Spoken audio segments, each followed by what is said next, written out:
아버지, 하나님을 더욱더 알아가기를 원합니다. 우리들 가운데 예수님의 생명이 주어져 있는데 아버지, 이 생명이 성장하기 위하여 생명의 떡을 먹어야 되겠습니다. 생명의 샘물에서 나오는 생수를 마셔야 되겠습니다. 하나님의 말씀을 들을 때 사람이 떡으로만 사는 것이 아니라 하나님의 입에서 나오는 모든 말씀으로 살아갈 것을 말씀하셨는데, 그 말씀이 우리 안에 있는 이 생명의 영양분이 되어지는 은혜의 말씀인 줄로 믿습니다. 오늘도 이 말씀을 들을 때에 예수의 생명이 우리 안에서 드러나게 하옵시고 예수의 생명이 우리를 지배하는 은혜의 역사가 있게 하여 주시옵소서. 예수님의 이름으로 기도드리옵나이다. 아멘. 할렐루야. 하나님의 크신 은혜가 우리 성도님들 가운데 넘쳐 흐르기를 예수님의 이름으로 축복합니다. 하나님이 하셔야 할 일들이 있습니다. 여러분, 오늘 이 말씀을 우리들의 심령 가운데 믿음으로 받는 은혜의 시간 되기를 예수님의 이름으로 축복합니다. 아주 오래전에 영화에 한번 많이 봤죠. 기억에 남는 설교와 관련된 그런 영화가 하나 떠오릅니다. 콰이강의 다리. 아주 유명한 영화입니다. 특히 휘파람 행진곡, 이게 상당히 기억에 남습니다. 제가 휘파람을 좀 잘 불면 제가 여기서 한번 불러봤으면 하는데 저는 거기에 전혀 소질이 없습니다. 그런데 그 영화는 상당히 혼란스러웠습니다. 보고 난 뒤에 도대체 뭐냐라는 그런 질문을 가지게 만들었죠. 2차 대전 중에 타이의 밀림 속에서 일본군이 포로 수용소를 운영하고 있었는데 거기에 있는 포로들은 대부분 영국 군인들이었습니다. 일본군 소장은 영국군 포로를 활용해서 이 다리에 콰이강에 다리를 세우려고 했습니다. 왜냐하면 일본군의 병력 수송 그리고 물자 이동을 위하여 꼭 필요한 다리였습니다. 여러분 같으면 영국군 포로가 이 다리를 세우려고 들겠습니까? 그런데 어찌된 일인지 영국 포로 가운데 대표인 니콜슨 대령은 적군의 다리이지만 자기들의 기술 그리고 군인 정신, 이것을 나타내면서 정말 우리들이 한번 멋들어지게 만들어보자 라고 결정을 내립니다. 일본군은 이 다리를 건설하는 이들 영국군, 이들의 자세와 정신을 보고 완전히 압도당해버리는 그러한 것을 봅니다. 그런데 또 묘한 것이 하나 있습니다. 뭐냐 하면은 이 첩보를, 이 다리를 건설한다라는 첩보를 입수한 영국군은 이 콰이강의 다리가 완공되면은 즉시 폭파하려고 특공대를 보낸다는 바로 그러한 것이죠. 다리 하나를 두고 일본군, 영국군, 그리고 영국군의 포로, 이들은 제각각의 가치관에 따라서 행동을 하였습니다. 특공대는 다리를 폭파시키려고 들고 일본군은 지키려 하고, 다리를 놓은 영국 포로는 전쟁의 승패를 떠나서 이 다리에 심어놓았던 자기들의 프라이드, 자기들의 그 기상, 이것을 지키려 했습니다. 그러므로 우리들 이것을 볼 때 이 참 세상에서 일어나는 일들을 해석을 잘해야 되겠다 하는 그런 생각을 합니다. 다리 하나를 두고도 이렇게 생각이 다르기 때문입니다. 본문의 맹인을 두고 예수님의 제자들이 질문을 던졌습니다.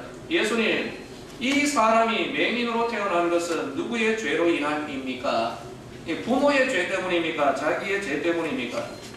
동양 한 푼 주지 않고 다만 맹인을 두고 시청과 교육 재료로 삼아서 매우 기분 나쁜 그런 해석을 제자들이 하고 있습니다. 저 사람이 눈먼 상태로 태어난 이유는 죄 때문입니다. 결정을 내리는 거죠. 그런데 그 죄는 누구 죄 때문인가? 부모인가? 자기 죄 때문인가? 바로 이런 질문을 던지고 그 질문 안에는 나름대로의 해석이 들어가 있는 것입니다. 사람들은 무언가 나름대로 판단을 합니다. 이 판단에 따라서 결정하고 살아갑니다. 그리고 자기 판단이 옳다고 극구 주장합니다. 그리고 자기 주장을 널리 다른 사람들에게도 퍼뜨리려고 하는 그러한 존재들이 우리 사람들입니다. 그런데 문제는 무엇인가요? 사람들은 제각각 생각이 다 다르다는 것입니다. 그래서 자기 주장들이 좀 다를 수가 있는 것이죠. 그래서 이것을 가만히 보면은 이거는 혼란을 넘어서 일종의 전쟁과도 같습니다. 치열한 논쟁 끝에 살아남는 의견이 채택됩니다. 그런데 여전히 문제는 채택된 그 의견, 주장, 이건 역시 바른 것이다라는 그런 보장이 없습니다. 심지어 그 결론을 가지고 망하는 일들도 허다한 것이 바로 오늘날 우리들이 살아가는 이 세상입니다. 그러므로 먼저 저는 우리 성도님들에게 이 말씀을 드리고 싶습니다.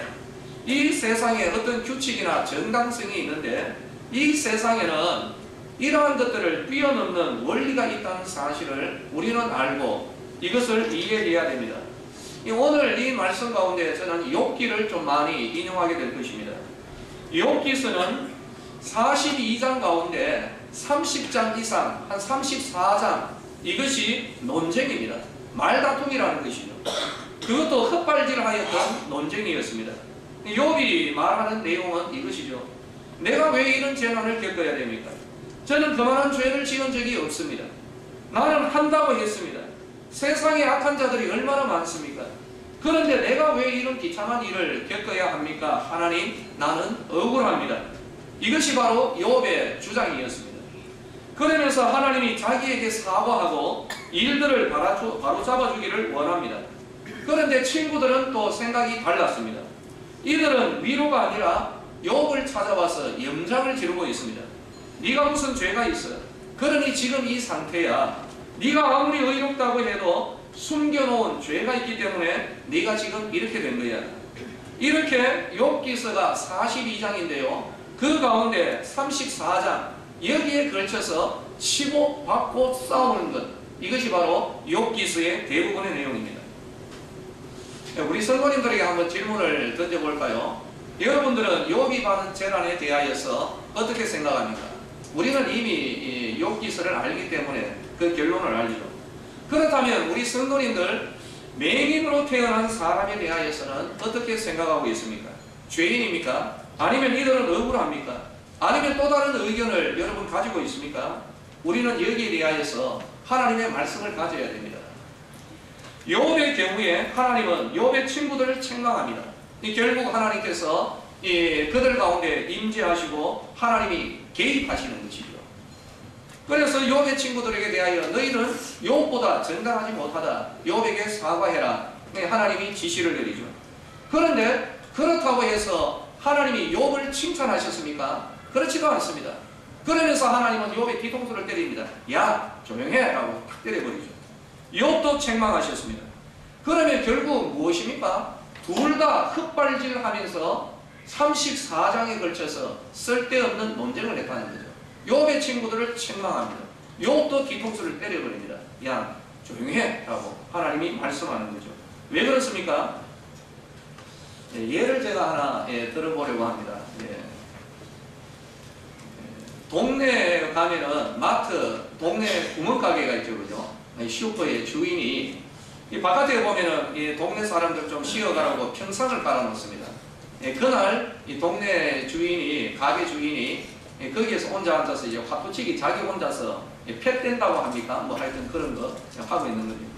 그때에 초등학교 1학년짜리가 지나가면서 동전을 짤랑짤랑 하면서 옆에 서서 아저씨, 나도 고스톱 칠 줄 아는데 이렇게 했습니다.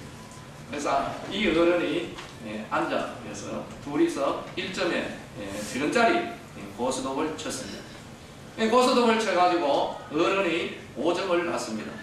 세 사람이 칠 때는 3점 스톱이고 두 사람이 칠 때는 5점 스톱이다라는 거 제가 옛날에 먼 기억 속에서 좀 끄집어 왔습니다.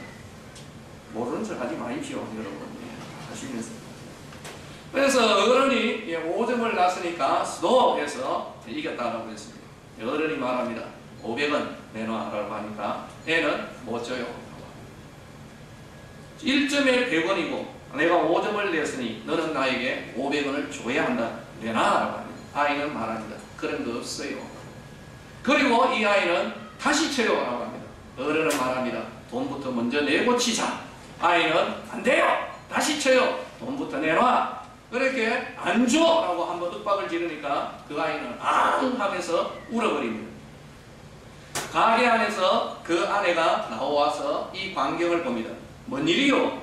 남편이 아내에게 말합니다. 내가 5점을 놨는데 고스톱을 쳐서 5점을 놨는데 100원짜리니까 이 애가 나한테 500원을 줘야 한다. 그런데 이놈이 입을 싹 닫고 주지를 않는다. 그 말을 들은 아내가 말합니다. 에라이 이놈의 화상아, 그러면서 빗자루를 가지고 이 남편을 두들겨 패면서 당장 나가라고 합니다. 어른은 오점 내어서 이기고도 돈도 못 받고 욕만 시커 얻어먹고 빗자루로 쥐어터지고 그리고 그날부로 집 쫓겨났다는 그런 이야기가 있는데, 이거는 사실인지 아닌지는 제가 잘 모르겠습니다. 우리 성도님들 한번 판단해 보십시오. 500원 받는 것은 규칙에 따라서 정당합니다. 그렇죠? 그것이 규칙입니다. 노름도 규칙이 있다는 뜻이죠. 그러나 그 규칙과 정당성을 초월하는 원리가 있습니다. 그 원리가 무엇입니까? 한 사람은 아이이고 그 상대는 어른입니다. 어른은 아이에게 아량을 베풀어야 하는 그 원리를 이 어른이 무시했기 때문입니다. 그러므로 이 어른은 정당합니다. 법을 어긴 것도 없고 규칙에 따랐습니다. 그러나 이 규칙에 따랐지만은 또 다른 원리에 저촉이 되었기 때문에 그 아내가 빗자루를 가지고 이 남편을 두들겨 패고 나가라! 라고 그렇게 했던 것입니다. 하나를 더 예를 하나 들어볼까요? 여러분 김성석 목사님 기억하시죠?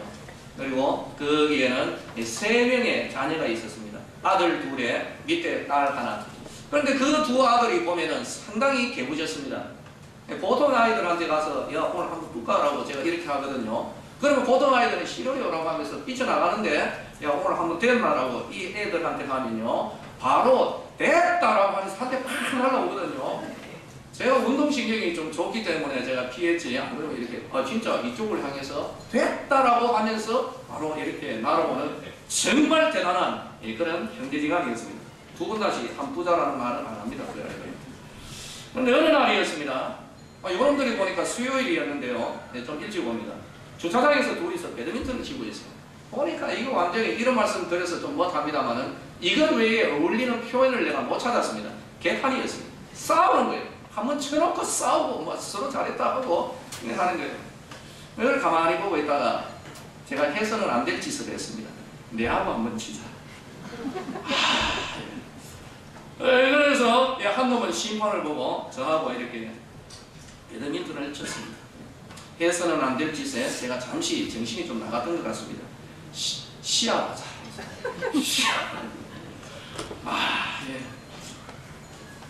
그래서 한 명은 심판을 받죠.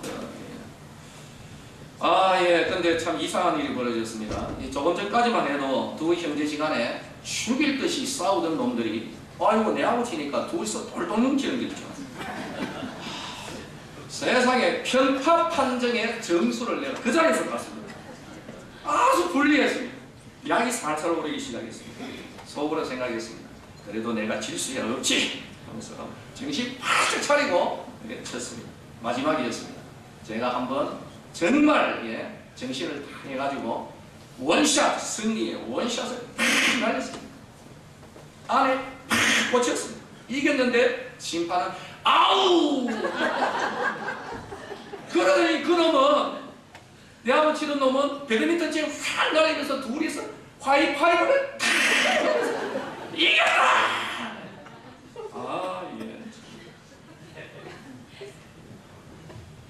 제가 말했습니다. 세이비야.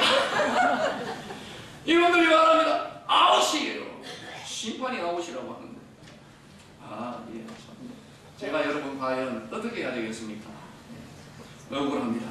그래도 억울해도 졌다라고 하고 배드민턴 던지고 2번 다시 네크헤드라고는 안 쳤습니다.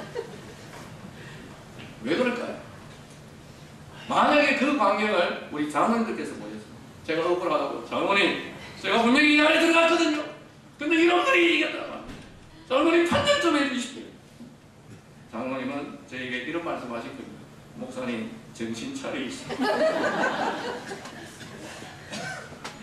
규칙을 해서 제가 이겼습니다. 정당합니다. 내가 이겼다라고 주장할 수가 있습니다. 맞죠? 시합입니다. 그런데 이 시합의 규칙과 정당성을 뛰어넘는 원리가 하나 있더라는 것이죠. 그 원리를 제가 무시하면은 제가 장로님께 요거도 먹고 성도들도 또 잤다라고 그런 말을 들을 수밖에 없습니다. 억울해도 졌다라고 하고 들어와야 되는 거죠. 저는 억울해도 졌다라고 하면서 들어왔는데 마음은 상했습니다. 아, 예. 그날 수요일이었는데 설교가 잘 안 됐어요. 그게 아직까지도 기억이 납니다. 자, 이 정도 하고요. 여러분, 이 세상은요, 목사이기 때문에, 어른이기 때문에, 선생이기 때문에, 재벌이기 때문에, 돈 좀 많기 때문에, 사장이기 때문에, 손님 대 주인이기 때문에 감수해야만 하는 일종의 억울함이라는 그것이 존재하더라는 것이죠. 달리 표현하자면 희생과 아량이라는 것입니다. 여기에는 언제나 억울함과 소원의 일종의 십자가가 따라옵니다. 그러나 이들 가진 사람, 지도자, 영향력 있는 자들의 억울하지만 양보와 섬김과 희생과 소원을 통하여서 이 사회는 이상하게 더 아름답고 건강하게 유지되더라는 것입니다. 이게 바로 또 하나의 보이지 않는 선의요 원리라는 것이죠. 그래서 이 사회라는 단체는 보통 사람들에게는 규칙이나 법규를 엄격하게 적용을 하지만은 그 대상자가 힘이 있고 가진 자들이라면 이 법을 초월하는 기대를 가집니다. 그것이 바로 권세자의 아량이고 가르치는 자의 모범이고 돈 있는 자의 베품이요 성직자의 희생이라는 것입니다. 이런 기대를 저버려버리면 법보다도 더 엄격하고 가혹한 채찍이 우리들에게로 날아든다는 것입니다. 세상 사람들은 법이나 규칙을 이야기하다가도 우리가 교회 다닌다는 것을 알면은 때로는 우리가 장로고 목사라는 것을 알면 그때부터 태도가 싹 바뀝니다. 법은 다 던져버리고 교회 다니잖아. 그렇죠? 목사나 장로잖아. 바로 이것을 들이대면서 우리에게 좀 억울한 상황으로 몰아가는 것을 봅니다. 그렇지 않습니까? 그러므로 성도님들에게 말씀을 드립니다. 사랑하는 성도들이요, 여기에는 무엇인가 보이지 아니하는 원리가 있는데 하나님은 어떻게 우리를 대하시는가, 이것을 알아야 되는 것입니다. 하나님은 우리 성도를 하나님의 원리 그리고 천국의 원리로 다스려 가는 것입니다. 그러므로 하나님의 자녀된 백성들이 이러한 희생과 모범과 아량과 베품의 삶을 하나님께서는 우리들이 그렇게 살아가기를 기대하고 계십니다. 심지어 이 세상 사람들의 그 기대를 넘어서는 더 고귀한 바로 이러한 삶에 대한 기대를 하나님이 가지고 있습니다. 너희들은 내가 택한 하늘의 자녀들이라는 거죠. 시시하게 일시적인 그러한 것 500원 가지고 배드민턴하면 이겼다 졌다 그런 것 가지고 목숨 걸지 말라는 것입니다. 양보하고 섬기고 손해를 도와라라는 겁니다. 이것이 어디에 기록이 되어 있습니까? 예수님께서 말씀합니다. 오리를 가자 하면 몇 리를 가라고요? 10리. 안 가도 됩니다. 그러나 하나님은 우리들이 이런 것을 감당하며 나아갈 수 있는 하나님 자녀됨을 하나님께서는 우리들이 가지기를 요구하고 있는 것입니다. 하나님이 우리에게 요구하고 있다는 것입니다. 옷을 달라면, 속옷을 달라면 그것까지 벗어주고 오른쪽을 탁 때리면 어떻게 하라고요? 왼쪽도 여기 있는데요. 야, 이 바보야 라고 하면 뭐라고요? 이제 아셨습니까? 이렇게 하나님께서는 이렇게 함으로써 도리어 그들을 수용하고 포용하며 나아가기를 하나님이 원하시는 겁니다. 그런데 성도들이 이게 잘 안 됩니다. 이것이 안 될 때 하나님은 자기가 택한 하나님의 자녀들이기 때문에 세상 사람들과는 다른 하늘의 원리로 살아가고 고귀한 하나님의 자신의 자녀들이기 때문에 자녀된 성도들에게 때때로 이런 것을 감수할 수 있는 성품의 훈련을 시키는데 그것이 바로 불가마의 연단입니다. 그러므로 하나님 앞에 말합니다. 억울해요. 하나님 이러실 수 없어요. 그러나 하나님의 깊은 속뜻이 있더라는 것입니다. 충분히 이러한 것을 감당하는 그러한 성도가 되도록 하나님께서 우리를 이끌어 가시고 교훈과 때로는 채찍으로도 다스립니다. 배드민턴에 이겨놓고 두 놈에게 아이 그래 내가 졌다라고 말하는 저희에게, 그리고 영문도 모른 채 느닷없이 억울함의 극치에 해당하는 재난 속에 들어간 욥에게 하나님께서 아마 이렇게 말씀하실 것입니다. 그래 너는 정당하다. 그래 너는 잘못한 것이 없다. 그러나 너는 내 백성이다. 너는 내 백성이다.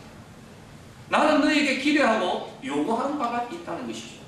하나님은 당신의 자녀된 성도들이 이 세상에 시시하게 세속적인 그런 도덕법을 이러한 것들도 초월하는 세속적인 규칙과 수준을 넘어서는 그 이상의 성숙하고 고귀한 삶을 살아가는 것을 하나님이 요구하고 있다는 것입니다. 우리는 이것을 받아들여야 되는 것입니다. 우리는 이것을 받아들일 수 있는 그런 믿음의 삶을 살아가야 하는 것이죠. 욥의 재난은 왜 그럴까요? 하나님이 욥을 자랑스러워 하셨기 때문에 사탄에까지 자랑하고 있지 않습니다. 욥을 봐라. 그런데 하나님의 문제가 있습니다. 제가 이런 표현을 써서 좀 못합니다만 하나님의 문제는 무엇인가? 하나님은 욕심이 한이 없으신 그런 분이십니다. 그렇다고 해서 그 나쁜 욕심이 아닙니다. 하나님의 이 욕심은 우리 성도를 더 부유하게 만들고 더 강하고 더 은혜롭게 만드는 능력의 원천으로 하나님의 욕심이 역사하더라는 것이죠. 여러분들의 자녀들 한번 생각해 보십시오. 95점 맞았습니다. 기뻐하고 춤을 추죠. 만족할 분 얘기 있으면 여기 손 한번 들어 보십시오. 그죠? 하나도 없습니다. 왜요? 95점도 잘했는데 그러나 100점이면 좋아. 그렇죠? 100점을 맞아봤습니다. 거기에 만족할 분 있으면 손 들어 보십시오. 야, 너가 정말 잘했는데 100은 100인데 올백이 좋다. 그렇죠? 올백을 받았습니다. 만족할 분 있으면 손 들어 보십시오. 아니, 야, 올백도 좋은데 저기 우리 강남으로 이사 한번 가볼래? 대만의 집 할 분들이 여기에 없을 것입니다. 여러분, 이게 부모의 마음이라 하나님의 마음을 우리가 알아야 하는 것입니다. 더 고귀한 욥은 의인이고 뛰어난 사람인데요. 그런데 그 욥을 붙들어서 더 아름다운 것 하나님이 이끌어 가시더라는 것입니다. 사탄에게까지 지금도 사탄에게까지 자랑할 만한 욥이었습니다. 그렇기 때문에 하나님은 이 욥을 내세우고 더 강하고 더 은혜롭게 만들기 위해서 일시적이지만 불가마한속으로 하나님이 눈물을 흘리면서 그래 허락한다 한번 해보라라는 것입니다. 더 큰 믿음의 사람으로 더 자랑스러운 성도로 사탄의 코를 납작하게 만들 뿐만 아니라 사탄에 의해서 눌려있는 오늘날 수없이 많은 성도들이 바라보고 힘을 얻을 수 있는 믿음의 사람으로 세우기 위해서 정말 까닭 없이 느닷없이 찾아왔던 이 재난까지도 감수하며 욥의 눈물을 흘리도록 하나님이 허용하신 것입니다. 이것이 욥이 억울해요 하나님이라고 했던 그 내용입니다. 그러나 이것이 오늘의 성도들이 억울하고 불공평하고 도저히 알 수 없는 재난 가운데 처하도록 허락하시는 하나님의 깊은 의로운 일로 믿으시기를 예수님의 이름으로 축원합니다. 근데 여기서 끝나면 큰일 납니다. 그래서 네 그래 한번 해봐라 하고 하나님께서 돌아서 버리면은 아이고 우리는 낙동강 오리알이 되어버리죠. 하나님께서 오늘 본문에서 바로 여기에 대하여 예수님이 말씀하는 부분이 있습니다. 성경뿐만 아니라 세상의 모든 재난과 고통, 까닭 없는 이르기에 대하여 예수님께서 해석을 하나 던져주고 있다는 것입니다. 그것이 무엇입니까? 본문에서 말합니다. 제자들은 엉뚱하게 바라보고 있을 때 예수님은 뭐라고 합니까? 얘들아, 이 사람의 눈이 먼 것은 누구의 죄 때문만은 아니다. 누구의 죄는 아니다라는 거죠. 무엇이라고요? 하나님이 하실 일이 계시다라는 것입니다. 하나님께서 하실 일을 드러내기 위함이다라는.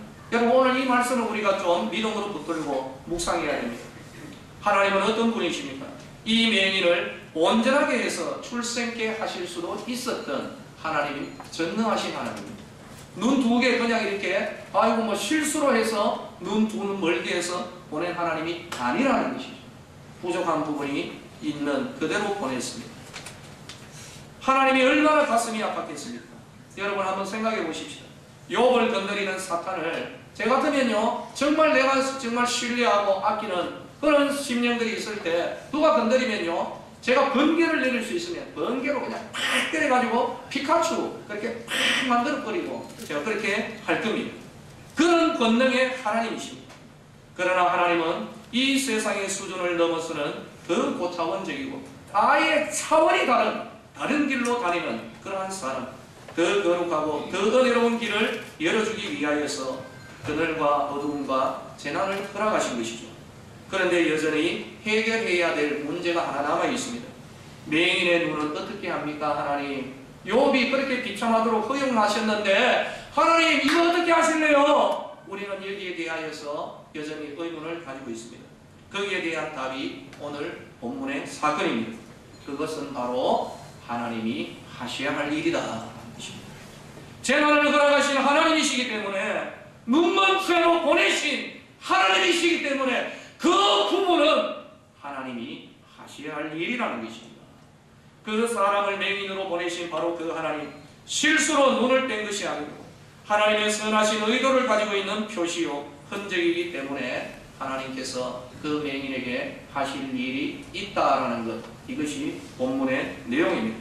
본문의 맹인에게 하나님 하실 일이 무엇입니까, 여러분? 여러분 한번 답해 보십시오. 바로 이 본문의 맹인에게 하실 하나님의 일은 무엇입니까? 그 눈을 고치시는 것입니다.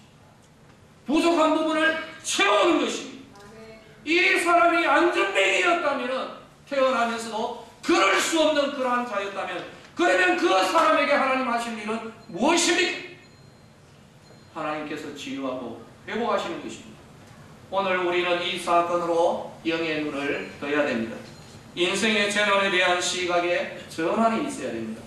이걸 휴식한 말로 파라다임 쉬프트라고 하는데 모르면 모르는 대로 넘어가시길 바라겠습니다. 인생의 재난과 고통의 원인, 이런저런 죄악 때문, 여기에 대하여서 고정관념을 가지지 말라는 것입니다. 이 모든 일들은 하나님이 하셔야 할 그러한 일들이 있습니다라는 인식의 전환, 부흥의 방틀을 완전히 바꿔야 됩니다. 무슨 나쁜 일만 있으면 우리 한국 성도들의 문제가 있더라는 것입니다. 자기에게 어떤 나쁜 일만 있으면 예배당에 와가지고 하나님 잘못했습니다, 잘못했습니다, 잘못했습니다, 용서하는데 때로는 그 일과 관련 없는 일들도 있더라는 것입니다. 그게 바로 욥이요, 그게 바로 오늘 본문의 맹인입니다. 그러한 틀에서 과감하게 우리는 빠져나와야 됩니다. 그래야 살 길이 있고 그래야 회복의 길을 찾을 수가 있습니다. 좋습니다. 무언가 그래도 아직까지 뒤가 찜찜하면 하나님 앞에 다시 한번 용서를 구하시고 그리고 털어버리십시오. 동이 쓰여서 먼 것 같이 우리들의 이 모든 인형을 던져버리십시오. 그리고 그 구덩이에서 나오시고 이어서 오늘 본문을 적용하십시오. 뭡니까? 내 인생의 고통과 재난, 수고와 염려, 빈곤과 실패와 질병과 쇠퇴함, 세상의 모든 그늘진 나에게 드리워져 있는 이 모든 연약은 뭐라고요? 내 죄 때문입니까? 부모의 죄 때문입니까? 이 망할 이 사회의 구조적인 탓입니까? 싹 다 없애버리고 오늘 말씀 하나 딱 받읍시다. 뭐라고요? 하나님이 나에게 하실 일이 있는 줄로 믿습니다. 바로 이것이 오늘 이 사건을 통하여 우리에게 주시는 교훈입니다. 나도 이것을 봤습니다.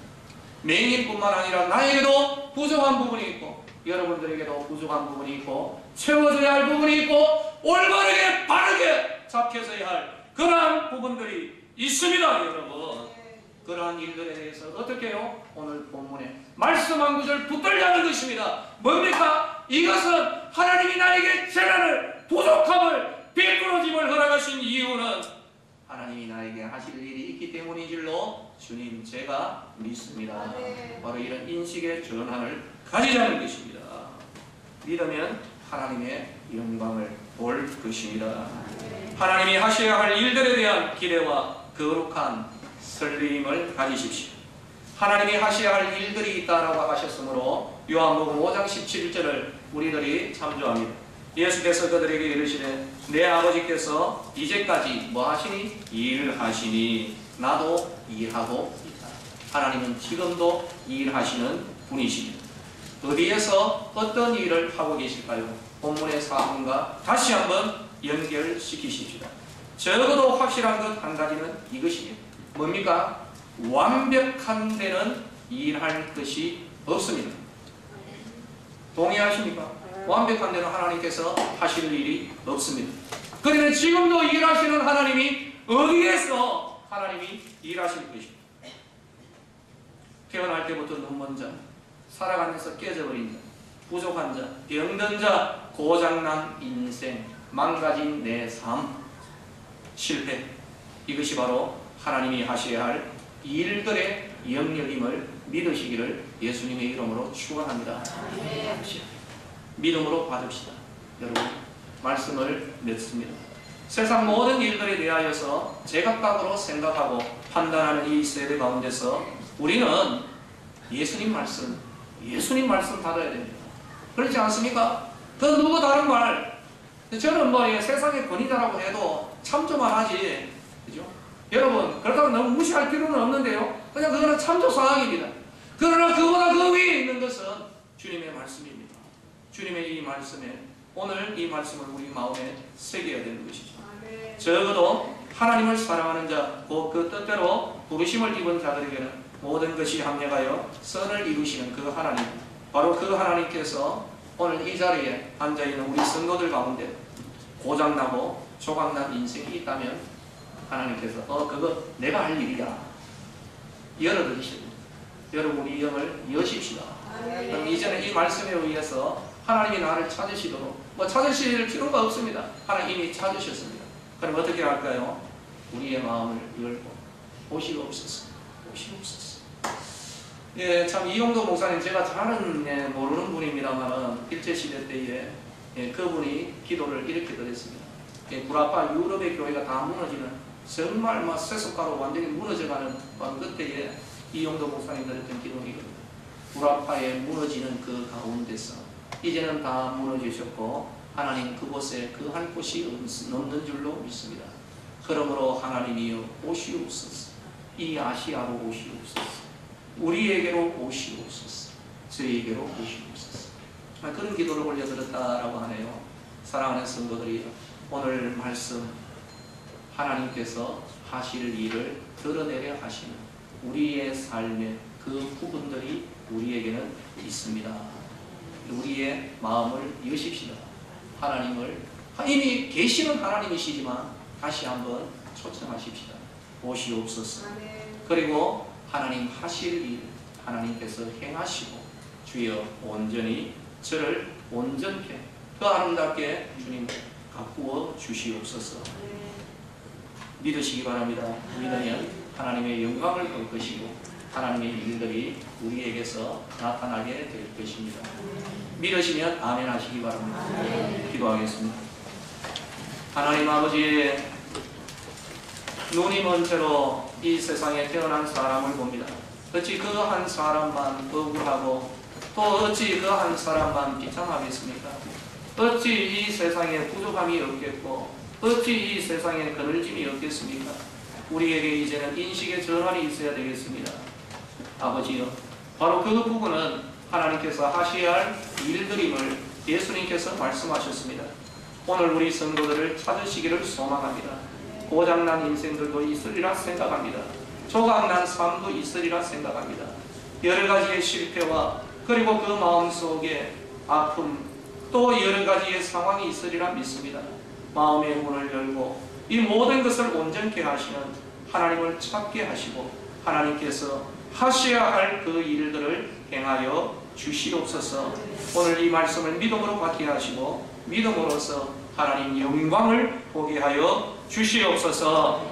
예수님의 이름으로 기도드리옵나이다. 아멘.